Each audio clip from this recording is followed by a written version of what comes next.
आर्थिक दुर्नीति मामलाয় enforcement directorate যে তদন্ত শুরু করেছে সেখানে তারা বিভিন্ন জায়গায় তল্লাশি অভিযান চালিয়েছিল সেটা আমরা আগেই দেখেছি।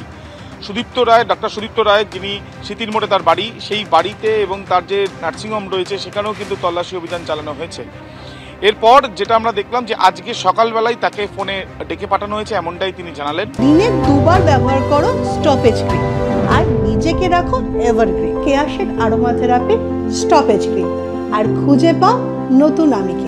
এবং তাকে ডেকে পাঠানো হয়েছে তার 3টি মোবাইল, তার এবং তার 2 মেয়ের একটি একটি করে মোবাইল, মোট 3টি মোবাইল যেগুলো বাজেয়াপ্ত করে নিয়ে এসেছিল ইডি, সেগুলো তাদের উপস্থিতিতেই খোলার প্রক্রিয়া যেটা সাধারণত হয়ে থাকে সেই প্রক্রিয়ার জন্যই তাকে ডেকে পাঠানো হয়েছে বলে তার দাবি। যদিও যেটা দেখা যাচ্ছে যে দুপুর 1:30 নাগাদ তিনি সিজিও কমপ্লেক্সে ইডি দপ্তরে এসে পৌঁছন এবং এখনো পর্যন্ত তিনি সেখানেই রয়েছেন।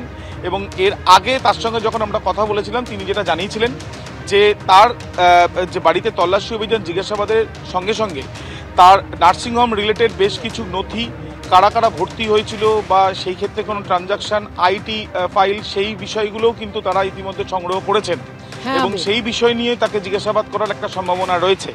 সমস্তটাই পরিষ্কার হবে আর এই জিজ্ঞাসাবাদের পর্ব যত এগোবে তার সঙ্গে সঙ্গে। ধন্যবাদ তোমায়। শিক্ষার ধাঁচে স্বাস্থ্যেও দুর্নীতি, কিভাবে দুর্নীতি হয়েছে তা জানতে ইডি তদন্ত করুক, এমনটাই দাবি জানিয়েছেন শুভেন্দু অধিকারী। 2018 সালের আগে পর্যন্ত সুপারদের এবং সিএমইউদের হাতে লোকাল মেশিনপত্র পারচেজের অধিকার ছিল। এই স্বাস্থ্যমন্ত্রী তার মদতে, তার নির্দেশে 2018 সাল থেকে প্রকিউরমেন্টটা সেন্ট্রালি করা হয়। ঠিক একইভাবে পার্থ চ্যাটার্জি শিক্ষা দপ্তর পাওয়ার পরে ডিপিএসসির হাত থেকে সমস্ত ক্ষমতা কেড়ে নিয়ে বিকাশ ভবনে কুক্ষিগত করা হয়। হেলথ ডিপার্টমেন্টও সমানভাবে এর দুর্নীতি, খুব বড় দুর্নীতি।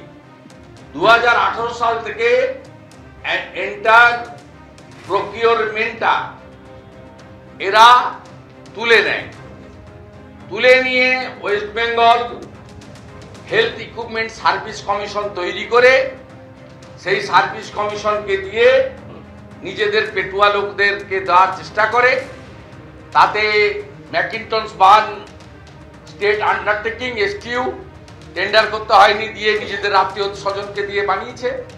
পরবর্তীকালে কোভিডের সময় এমএসএমইকে দিয়ে দেওয়া হয়, তন্তুজকে অ্যাওয়ার্ড করে দেওয়া হয়, তন্তুজ অলসো এসটিইউ, তার ফলে টেন্ডার করতে হয়নি। আমরা চাই এনফোর্সমেন্ট ডাইরেক্টরেট প্রত্যেকটা টেন্ডার, জাতীয় স্বাস্থ্য মিশনের টাকা, পিএম কেয়ারের কোভিডের টাকা, এমপি ল্যাডের অ্যাম্বুলেন্স পারচেজের টাকা, এইটা দেখুন। তথ্য থাকলে তা সিবিআই ইডিকে জমা দিক, শুভেন্দু অধিকারীকে পাল্টা কটাক্ষ কুণাল ঘোষ। তিনি কেন সিবিআই ইডি অফিসে যাচ্ছেন না? তিনি কেন সিবিআই আর ইডির কাছে স্টেটমেন্ট করে এই ডকুমেন্টগুলো তুলে দিচ্ছেন না? যদি এই ডকুমেন্টগুলোর কোনো সারবত্তা থাকে তো উনি বাইরে বাজার গরম না করে সিবিআই ইডিতে গিয়ে বলুন। ওনারাই তো বলতেন ভোটের আগে অমুকের বাড়ি সিবিআই যাবে, অমুককে এবার ইডি ধরবে। তো আপনারা বাইরে কেন কান্নাকাটি করছেন? বাইরে কেন রাজনৈতিক চাপানুতরে যাচ্ছেন? আপনাদের কাছে দেখুন, যদি কোথাও দুর্নীতি হয়ে থাকে নিশ্চয়ই তার তদন্ত হওয়া উচিত। তো সে তদন্ত হবে না রাজনৈতিক চাপানুতর হবে, তাহলে তদন্তটা করবে কে? তদন্ত তো করবে সিবিআই আর ইডি। তো আপনি বাইরে বাজার গরম করে কি করছেন? আপনার কাছে যদি গ্রহণযোগ্য, বিশ্বাসযোগ্য তথ্য প্রামাণ্য থাকে তাহলে আপনি সিবিআই বা ইডি অফিসে যান, স্টেটমেন্ট করুন, কোথা থেকে পেয়েছেন বলুন, তাদের হাতে জমা দিয়ে দিন, মিটে গেল।